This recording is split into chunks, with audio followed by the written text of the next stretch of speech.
mga nagbabalik, we have Ethel Buba, Jamie Neza, Enzo Pineda, kapamilya studio player Francesca Taro.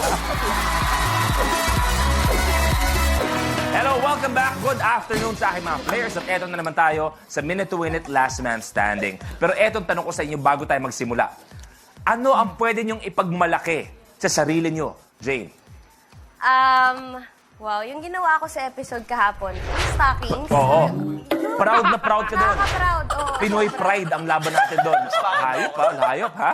Mas pangit ako dun eh. O, ikaw din. Pero ikaw din pagmamalaki mo yon, Enzo? Hindi na? Hindi na, okay.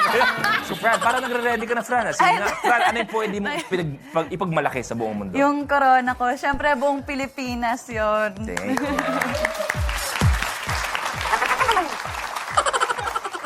Ethel, ano bang pwede mong, anong pwede mong ipagmalaki sa buong mundo, Ethel? Kita nyo naman.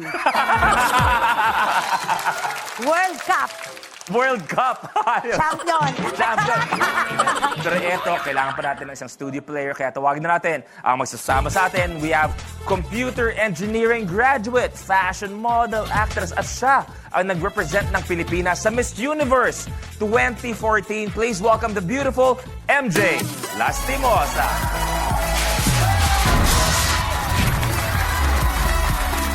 Hi, MJ! Nice to see you again. Eto, MJ, ikaw so far, anong biggest achievement mo? Graduating. Okay. And representing the Philippines and Miss Universe. And I think just continuing to do whatever I wanted to do right now.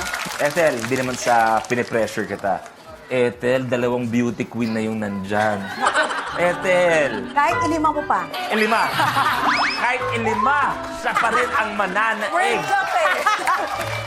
Kaya abangan nyo na mamaya, magkakaroon tayo ng panibagong Q&A kasama mga beauty queen natin. Siyempre, would still our reigning beauty queen, Miss Minute to Win It, Ethel Buba, mamaya yan. Kaya eto na,